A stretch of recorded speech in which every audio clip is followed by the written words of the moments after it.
Olá, tudo bem? Meu nome é Matheus Lira, sou aluno da disciplina de Direito Digital do curso de Direito da Universidade de Brasília, do professor Frank Ned Stark. Esse vídeo ele faz parte da avaliação da disciplina e o professor solicitou que a gente desenvolvesse um vídeo abordando um dos temas do direito digital. O tema que eu escolhi falar aqui é sobre acesso à informação, que é um tema que eu tenho um pouco mais de afinidade. Então eu vou passar agora a abordar um pouco dos conceitos, introduzir, trazer algumas noções legislativas sobre esse assunto e, por fim, concluir. Bem, o direito ao acesso à informação, ele é um direito humano e um direito fundamental. Ele é um direito humano porque ele é reconhecido a nível internacional. Existe previsão desse direito em tratados internacionais. A jurisprudência das cortes internacionais também prevê esse direito enquanto enquanto um direito humano. E ele é um direito fundamental porque ele está positivado dentro do nosso ordenamento jurídico interno. No artigo 5º da Constituição, inciso 14, diz que é assegurado a todos o acesso à informação e resguardado o sigilo da fonte, quando necessário ao exercício profissional. Então, ele tem essas duas dimensões. Ao mesmo tempo que o direito ao acesso à informação é um direito humano, ele também é um direito fundamental. O direito ao acesso à informação, ele implica em dizer que os cidadãos, eles têm o direito de ter acesso ao que ocorre ao funcionamento da máquina pública, do poder público. Então, sempre que um cidadão tiver interesse em requerer alguma informação, o Estado é obrigado a informar sobre aquela demanda do cidadão. Dentro desse contexto, a literatura aponta que existem dois tipos de transparência, porque a transparência ela é uma categoria mais ampla que abarca vários conceitos, sendo um deles o direito de acesso à informação. Então, nós podemos compreender a transparência como sendo um guarda-chuva maior, no qual dentro dela está o direito de acesso à informação, existe o princípio da publicidade processual, existe também a petição de habeas data, que é um remédio constitucional previsto na nossa Carta Magna, que permite o acesso à informação, o viabiliza, né? E também a literatura sobre o tema, a literatura científica, acadêmica, de ONGs que se debruçam sobre o assunto, dão algumas sugestões, algumas recomendações sobre medidas a serem implementadas para incrementar o direito de acesso à informação. No Brasil, o principal diploma legal que regulamenta esse direito fundamental previsto no inciso 14 do artigo 5º da Constituição é a Lei número 12.527 de 2011, que é a LAI, a Lei de Acesso à Informação. Essa lei ela é bastante ampla, ela disciplina várias coisas, ela dispõe, por exemplo, de que essa lei deve ser observada por todos os poderes, poder judiciário, poder executivo, poder legislativo, de todos os entes federativos, então a União, os estados, os municípios também devem observar a lei. Ela disciplina, por exemplo, como deve ocorrer a solicitação de informações nos órgãos públicos, como a gente está vivendo uma era de automatização, de modernização das tecnologias, ela prevê inclusive o uso desses mecanismos para efetivar e viabilizar com mais facilidade o direito de acesso à informação. A lei prevê também algumas responsabilidades para aqueles agentes públicos que não respeitarem esses preceitos previstos na lei. Ela prevê também como vai ocorrer o procedimento de acesso à informação e explica aquele ponto que eu tinha tocado anteriormente na distinção entre transparência ativa e transparência passiva, que agora eu vou explicar melhor o que consiste cada um dos conceitos.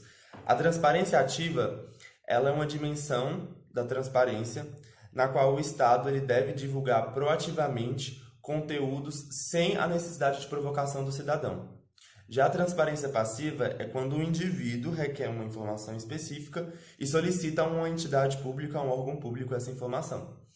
Então, por exemplo, relatórios, notícias, esses são elementos que podem ser enquadrados dentro do conceito de transparência ativa.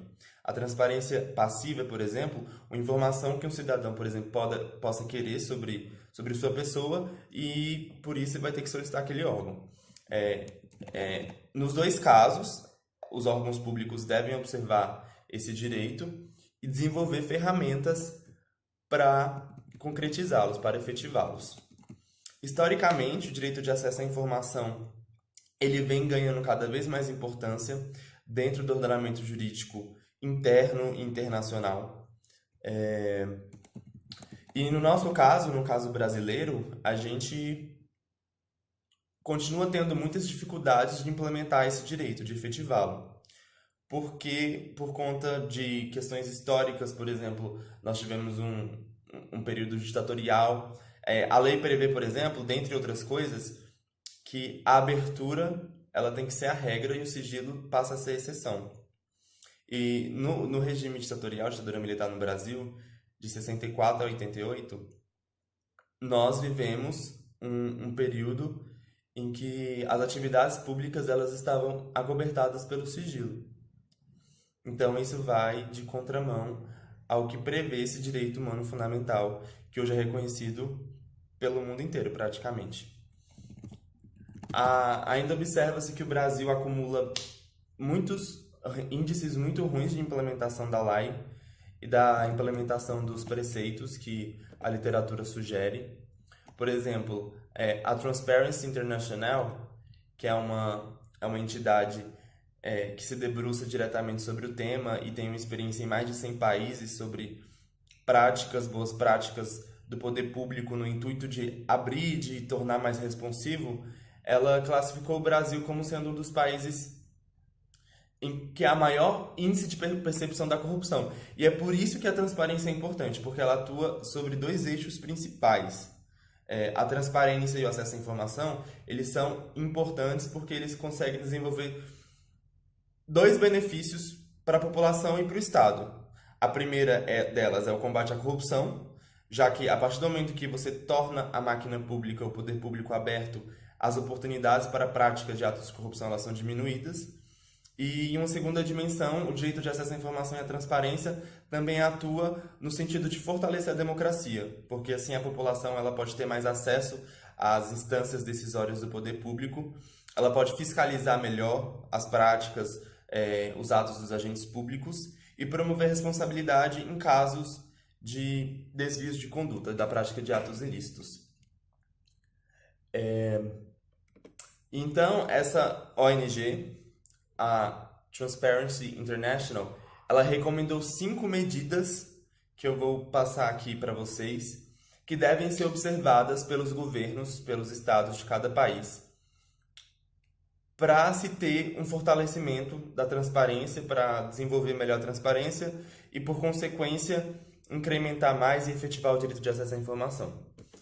São 5 medidas e a primeira delas consiste que os governos e as empresas devem fazer mais para incentivar a liberdade de expressão, a mídia independente, a dissensão política e uma sociedade civil aberta e engajada.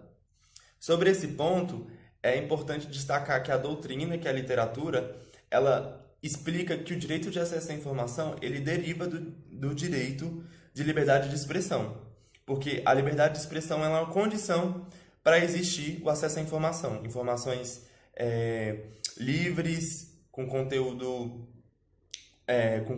confiável. Aqui a gente poderia entrar em outro assunto também que é muito recorrente recentemente, que é as fake news. Mas como aqui eu só quero explicar melhor o que é o direito de acesso à informação e a forma como ele está estruturado no Brasil, eu acho que não vale muito a pena. A segunda medida que a ONG recomenda é que os governos devem minimizar a regulamentação da mídia, incluindo as mídias tradicionais e novas, e garantir que jornalistas possam trabalhar sem medo de repressão ou violência. Além disso, os doadores internacionais devem considerar a liberdade de imprensa relevante para ajuda ao desenvolvimento ou acesso a organizações internacionais. Então, um agente central na concretização do direito de acesso à informação é a mídia. Assim como a sociedade, assim como as agências estatais devem estar sobre o crivo dessa lei, devem observar esse direito fundamental, a mídia, como uma instituição que propaga informações, ela é um agente também muito importante para a efetivação desse direito. A terceira medida que a ONG recomenda é que a sociedade civil e os governos devem elaborar leis que regulamentem o acesso à informação. Esse acesso ajuda a aumentar a transparência e a responsabilidade, reduzindo as oportunidades de corrupção. É importante, no entanto, que os governos não apenas invistam em uma estrutura legal apropriada para tais leis, mas também se comprometam com sua implementação.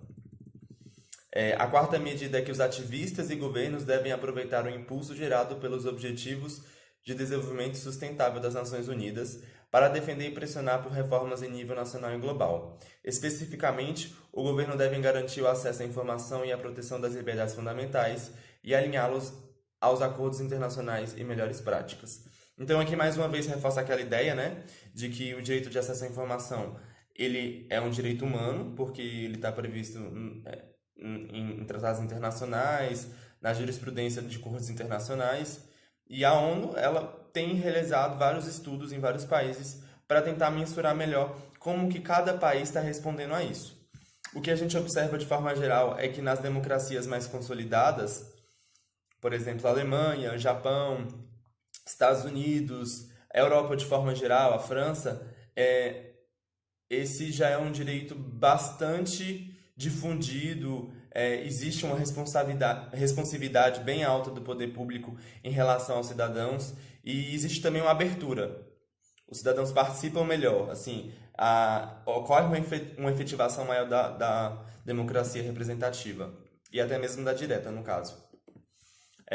Por quinto e último lugar, os governos e as empresas devem divulgar proativamente as informações relevantes de interesse público em formatos de dados abertos. A divulgação proativa de dados relevantes, incluindo orçamento governamentais, propriedade da empresa, aquisição pública e finanças de partidos políticos, permite que jornalistas, sociedade civil e comunidades afetadas identifiquem padrões de conduta corrupta com mais eficiência. Então, aqui é novamente aquela noção que eu trouxe anteriormente de transparência ativa. Não raro o Estado esteja obrigado a fornecer informações individuais a pessoas físicas e jurídicas, ele também tem que ter iniciativa própria de dizer ao povo o que ele está fazendo. Essas são, por exemplo, algumas recomendações que existem na literatura sobre como efetivar mais esse direito de acesso à informação. No Brasil, como eu disse, a gente ainda está muito atrás nesse sentido e cada vez mais observa-se o uso de novas tecnologias para a implementação da lei, para a efetivação dela. A internet tem sido utilizada como maior mecanismo nesse sentido. Normalmente, no site de cada órgão público existe a lei prevê que no site de cada órgão público existe uma aba destinada à transparência institucional, um mecanismo, uma ferramenta que permita aos cidadãos, por exemplo, solicitar essas informações, que no caso tem sido o ESIC, que viabiliza, no caso, então, a transparência passiva. E esse é o quadro geral. Por fim, eu queria dizer que a instituição responsável dentro da arquitetura institucional brasileira pela efetivação, pela qualificação e pelo melhoramento da lei no âmbito do Poder Executivo Federal tem sido a CGU, que é a Controladoria Geral da União. Infelizmente, recentemente ela perdeu o status de ministério. Isso é um ponto negativo porque acaba que demonstra qual é a importância do acesso à informação para o atual governo. Para quem tiver interesse, se aprofundar mais sobre o tema, eu recomendo duas leituras. Eu recomendo o acesso ao site da Transparência Internacional, que é a ONG que eu citei. Ela tem um conteúdo bastante interessante sobre esses assuntos. E eu recomendo um livro chamado Estudo de Direito Comparado, o Acesso à Informação, do autor Toby Mendel. Eu vou ver se eu consigo colocar aqui para vocês na descrição o acesso a esses dois conteúdos. É isso, espero que vocês tenham gostado. Tchau, tchau.